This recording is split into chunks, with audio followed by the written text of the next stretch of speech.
सासू माँ की नई सहेली। प्रिया किचन में चाय बना रही होती है और सुमन ड्राइंग रूम में बैठकर मजे से टीवी देख रही होती है। तभी दरवाजे की घंटी बजती है। प्रिया, जरा देखना तो कौन आया है। देखती हूँ मम्मी जी। प्रिया दरवाजा खोलती है तो सामने पड़ोस वाली विमला आंटी खड़ी होती है। नमस्ते आंटी जी, कैसी हैं आप? मैं तो बिल्कुल ठीक हूँ बेटा, पर तेरी सास को क्या हुआ है? आजकल कहीं दिखती ही नहीं है। जब देखो तब टीवी के आगे जमी रहती है। अंदर तो आइए आंटी। अरे ओ दीपक की अम्मा, कहाँ हो? अरे बिमला, आओ आओ, क्या बात है, बड़े दिन बाद याद आई तुम्हें मेरी। मैं तो हमेशा ही तुम्हें याद करती हूँ, पर तुम ही गायब रहती हो और आजकल तो बाहर भी नहीं आती जाती। तबीयत तो ठीक है ना तुम्हारी? अरे तबीयत को क्या होना है, इस उम्र में तो कुछ ना कुछ लगा ही रहता है। मेरी छोड़ो, तुम ये बताओ कि क्या चल रहा है गली मोहल्ले में। तुम गली मोहल्ले की छोड़ो, चल तो तुम्हारे पड़ोस में रहा है। तुम्हारी नई सहेली आई है। मेरी कौन सी नई सहेली? मैं तो यहाँ बस तुमसे बातचीत कर लेती हूँ या फिर बाजू वाली शर्मा की बहू से दो चार बातें कर लेती हूँ। इसीलिए तो कहा कि तेरी नई सहेली आई है। अब कोई पड़ोस में आया है तो बात तो होनी ही है। कम से कम इसी बहाने हमारा भी एक ग्रुप बन जाएगा। फिर सब मिलकर अपनी बहुओं की शिकायतें किया करेंगे। दोनों हंसने लगते हैं। तभी प्रिया चाय लेकर आती है और सामने टेबल पर रख देती है। दोनों चाय पीती हैं और बातें करते हैं। चलो मैं चलती हूँ, अब कल मिलते हैं। राम राम। अगले दिन प्रिया किचन में कुछ काम कर रही होती है और सुमन आराम से सोफे पर बैठकर मटर छिल रही होती है। तभी डोरबेल बजती है। प्रिया दरवाजा खोलती है तो सामने उनकी नई पड़ोसन खड़ी होती है। जी, आप कौन? मैंने पहचाना नहीं। नमस्ते बेटा, मैं शारदा, आपके बगल वाले घर में अभी 2-4 दिन पहले ही शिफ्ट हुए हैं। ओह अच्छा अच्छा अच्छा, नमस्ते आंटी, अंदर आइए ना आप। देखिए तो मम्मी जी, आज कौन आया है। इतना कहकर प्रिया किचन में चाय बनाने चली जाती है। नई पड़ोसन को घर पे देखकर सुमन थोड़ा हैरान हो जाती है। नमस्ते बहन जी, मैं शारदा, आपकी नई पड़ोसन। अच्छा अच्छा, आप हैं हमारी नई पड़ोसन। आइए आइए, और बताइए कैसी हैं आप? जी बिल्कुल ठीक हूँ। वो दरअसल घर पर छोटी सी पूजा रखवाई थी, बस उसी का प्रसाद देने चली आई। सोचा इसी बहाने नए पड़ोसियों से भी मुलाकात हो जाएगी। ये तो बहुत अच्छा सोचा आपने। सुमन प्रिया को आवाज लगाती है। अरे ओ बहू, जरा चाय पानी का तो आके पूछ लो। ये आजकल की बहुएं भी ना, जब तक बोलो नहीं तब तक कुछ नहीं करेंगी। आई मम्मी जी। प्रिया चाय लेकर आती है। दोनों बैठकर चाय पीती हैं और खूब सारी बातें करती हैं। अच्छा बहन जी, अब मैं चलती हूँ, फिर मिलते हैं। अब तो आना जाना लगा ही रहेगा।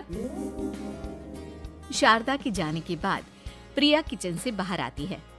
क्या बात है मम्मी जी, आप दोनों को देखकर तो लगा ही नहीं कि पहली बार मिल रही हो। आप दोनों तो बिल्कुल बिछड़ी हुई सहेलियों की तरह बातें कर रही थी।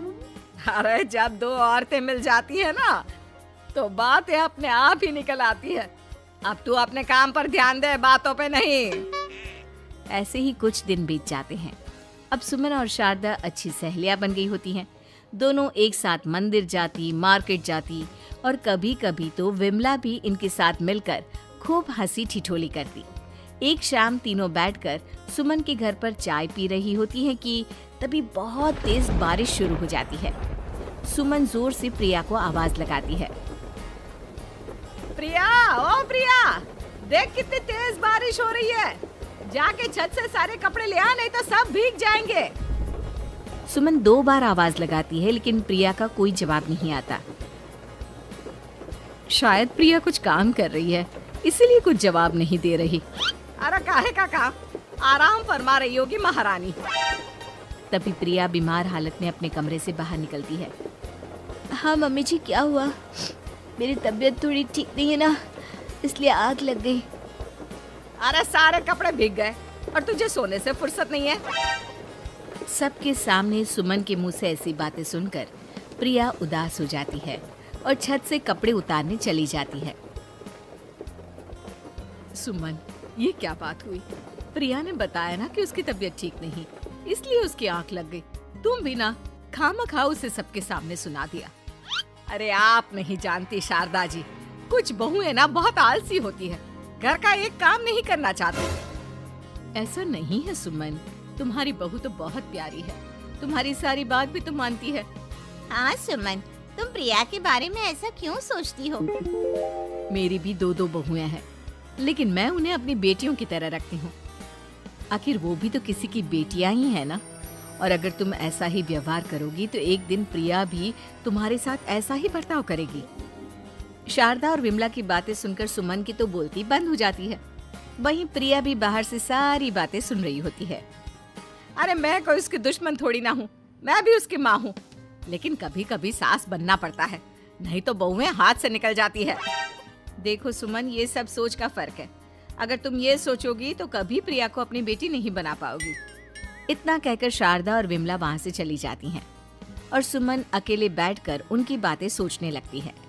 अगले दिन प्रिया और दीपक अपने कमरे में बैठकर बात कर रहे होते हैं और सुमन उनके कमरे के बाहर कुछ काम कर रही होती है और उन दोनों की बातें सुन लेती है।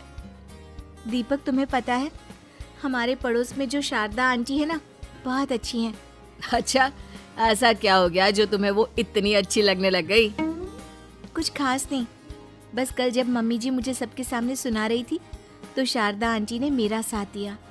मैं तो सच में हैरान ही रह गई थी जब उन्होंने मम्मी जी को मुझसे ऐसा बर्ताव करने के लिए मना किया। अच्छा, फिर क्या हुआ? होना क्या था, शारदा आंटी तो मम्मी जी को समझा ही रही थी कि बहू को भी बेटी की तरह ही रखना चाहिए, लेकिन मम्मी जी तो मम्मी जी है ना, उन्हें तो मुझ में हमेशा कमी ही दिखती है। काश मुझे भी शारदा आंटी जैसी सास मिली होती जो मुझे भी अपनी बेटी जैसी समझती। सुमन ये सब सुनकर बहुत उदास हो जाती है और वहाँ से चली जाती है। प्रिया की बातें सुमन के कानों में बार बार गूंज रही थी। उसे बहुत शर्मिंदगी महसूस हो रही थी कि उसने प्रिया के साथ बहुत गलत किया है। अगले दिन सुमन शारदा और विमला को बुलाती है। क्या बात है सुमन, आज तूने ऐसे अचानक क्यों बुलाया? सब ठीक तो है ना? हाँ हाँ, सब ठीक है, तुम दोनों बैठो तो सही।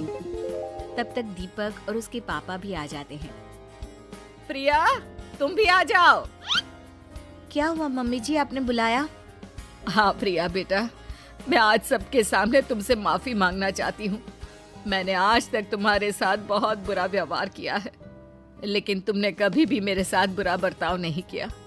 मुझे अपनी गलती का एहसास हो गया है, हो सके तो मुझे माफ कर देना। प्रिया अपनी सास की बातें सुनकर हैरान हो जाती है। उसकी आंखों में आंसू आ जाते हैं। प्लीज मम्मी जी, आप मुझसे माफी मत मांगिए, मैं भी आपकी बेटी ही हूँ। वैसे एक थैंक यू तो मेरी नई सहेली को भी बनता है, जिसकी वजह से मुझे मेरी गलती का एहसास हुआ। शारदा बहन, आपका बहुत बहुत शुक्रिया जो आपने मेरी आंखें खोल दी।